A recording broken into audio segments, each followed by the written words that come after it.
Terima kasih kerana memilih channel ini untuk mendapatkan berita terbaru setiap hari. Bagi anda yang pertama kali berada dalam channel ini, sila pertimbangkan untuk tekan butang like, subscribe dan komen video ini untuk penambahbaikan pada video akan datang. Berita politik, berita semasa, berita ekonomi, berita kesihatan, pendidikan. Salam sejahtera Malaysia. Berita terkini daripada sahbudin.com.net. Bertarikh 17 Jun 2022. Bertajuk Wow, saksi sahkan akaun Bank Najib terima hampir 670 juta US dollar. Akaun M-Bank Najib Razak menerima hampir AS 20 juta daripada Putera Arab Saudi Faisal Turki Bandar Al Saud pada 2011 menurut keterangan pengurus unit SWIFT Pemindahan Dana dan Sekuriti Elektronik Masa Nyata, Bank Perdagangan itu. Wedini Senin memberitahu Mahkamah Tinggi Kuala Lumpur petang tadi bahawa akaun bank bekas Perdana Menteri itu yang berakhir dengan 694 juga menerima hampir 650 juta US dollar antara 2012 dan 2013. Semasa perbicaraan rasuah 2.28 bilion ringgit, 1MDB terhadap Najib, Wedani yang merupakan saksi pendakwaan ke-29 berkata, tertuduh menerima jumlah wang hampir 670 juta US dollar dalam akaun M Private Banking MR miliknya. Dia berkata pemindahan daripada Putera Turki dalam dua peringkat daripada Bank Riyadh melalui JP Morgan Chase Bank yang berpangkalan di Amerika Syarikat berlaku antara 24 Februari dan 14 Jun 2011.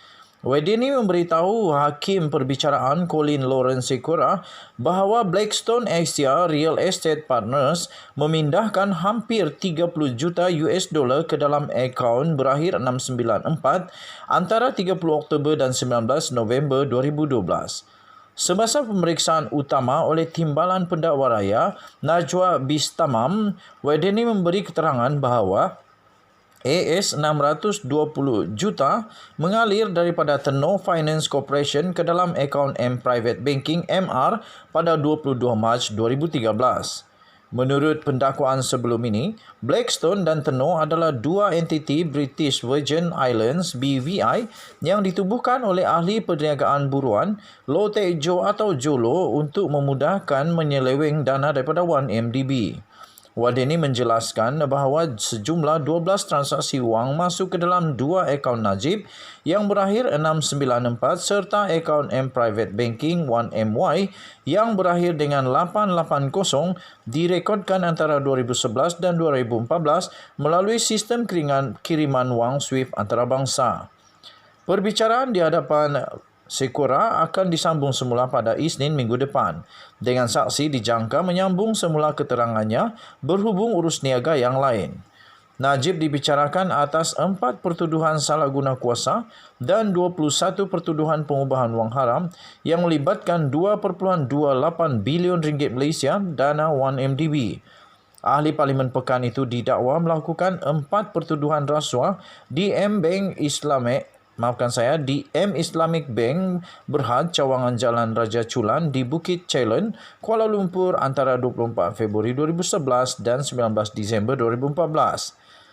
Berkenaan dengan 21 pertuduhan pengubahan wang haram, Najib dikatakan telah melakukan kesalahan itu di bank yang sama antara 22 Mac 2013 dan 30 Ogos 2013. Pihak pendakwaan berhujah bahawa kesalahan 1MDB yang dilakukan oleh Jolo dengan restu Najib. Pasukan pembelaan tertuduh bagaimanapun mendakwa bahawa Najib tidak mengetahui jenayah yang dilakukan di 1MDB dan penyelewengan itu hanya didalangi oleh Jolo dan ahli pengurusan 1MDB yang lain. Sumber daripada malaysiakini.com. Berita ini diterbitkan semula di sahbudin.com.net bertarikh 17 Jun 2022 dengan tajuk Wow, saksi sahkan akaun Bank Najib terima hampir 670 juta US dollar. Denyut nadi suara rakyat bergema di channel ini.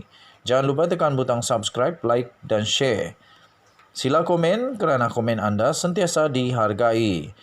Untuk mendapatkan berita lengkap setiap hari, jangan lupa tekan butang notifikasi. Malaysia kita punya, cintai Malaysiaku, kita jaga kita.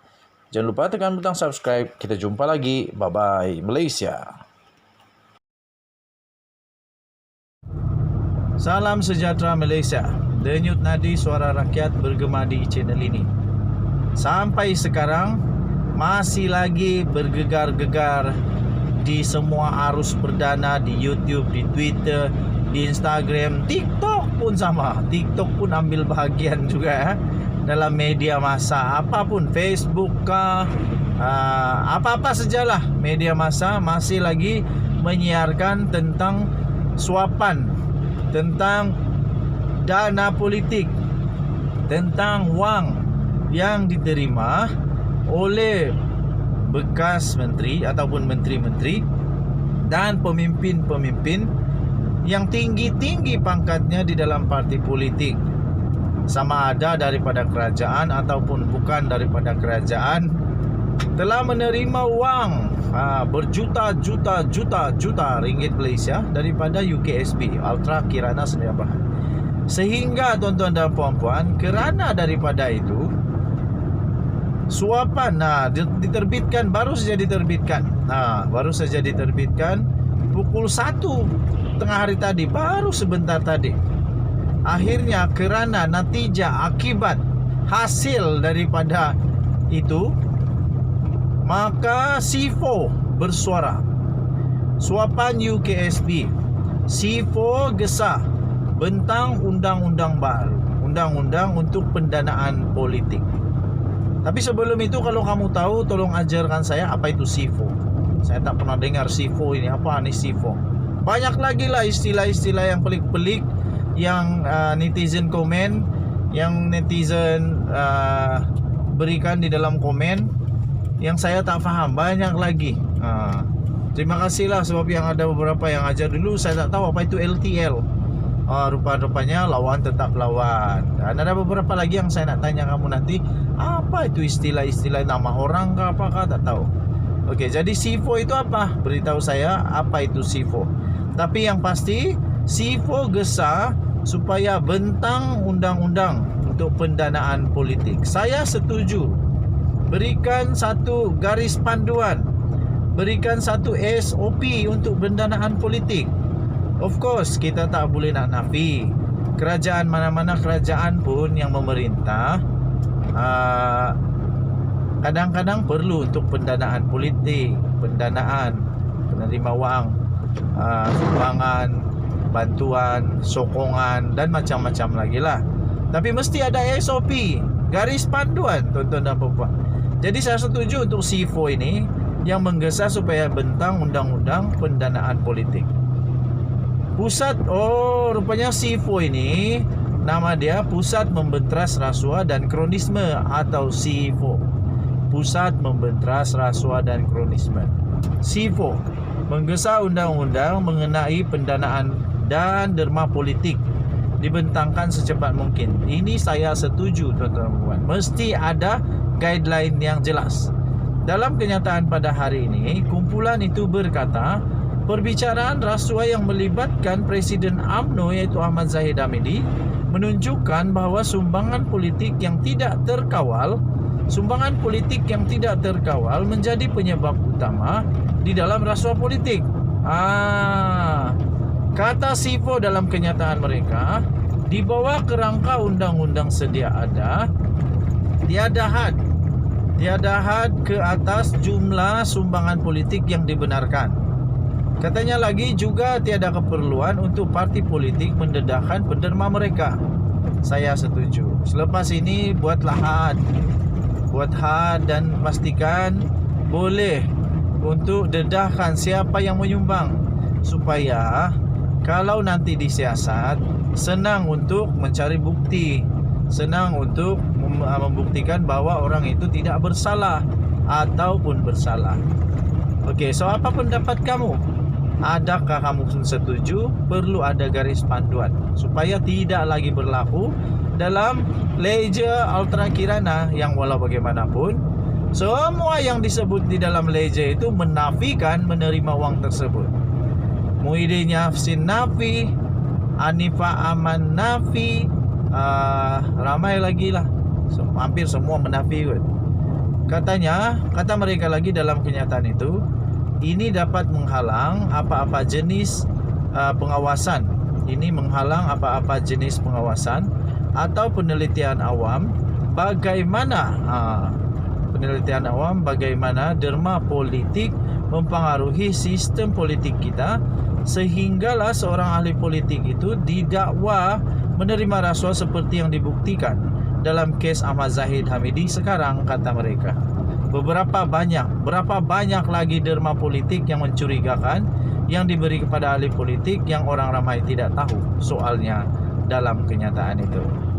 Apa pendapat kamu, tuan-tuan dan puan-puan? Yang mengejutkan seluruh Malaysia adalah satu keterangan saksi dalam perbicaraan rasuah Ahmad Zahid Hamidi, Presiden UMNO, yang mengaitkan beberapa tokoh terkemuka di mana Leja Ultra Kirana Sdn Bhd atau UKSB yang mengandungi nama dan butiran dakwaan pembayaran sogokan yang dibuat oleh syarikat itu kepada beberapa individu di antara 2014 dan 2018. Antara nama-nama yang telah disebut ialah, tuan-tuan dan puan-puan, saya beritahu senarai nama yang disebut di dalam leja itu. Nombor 1, pengerusi Perikatan Nasional sendiri, bekas Perdana Menteri Malaysia, iaitu Tan Sri Muhyiddin Yassin, dan Menteri Kesihatan sekarang ini yang masih Menteri Kesihatan, Khairy Jamaluddin. Memang amat mengejutkan. Aku fikirkan Aku fikirkan Khairy Jamaluddin tak pernah bersihlah daripada semua itu. Tapi kalau betul leja itu ada dan betul leja itu punya dakwaan, Khairy Jamaluddin pun sekarang berada dalam bahaya. Telah terpalit dan ada kes sekarang yang perlu disiasat. Banyak pula tu, lebih daripada, kalau tak silap, 3 juta. Tan Sri Muhyiddin Yassin 1 juta lebih. Khairy Jamaluddin 3 juta kalau tak silap. Kalau silap tolong betulkan.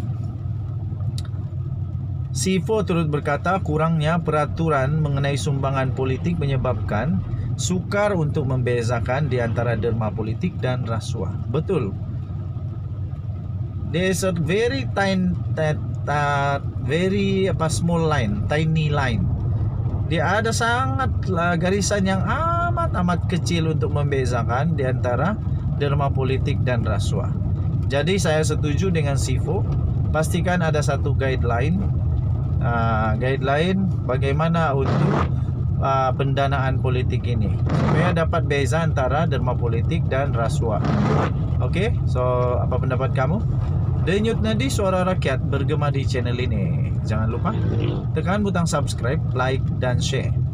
Kalau kamu suka, boleh tekan notifikasi, kasih on itu lonceng supaya setiap kali saya upload video tentang apapun kamu boleh tahu. Kita jumpa lagi. Selamat petang Malaysia. Bye-bye.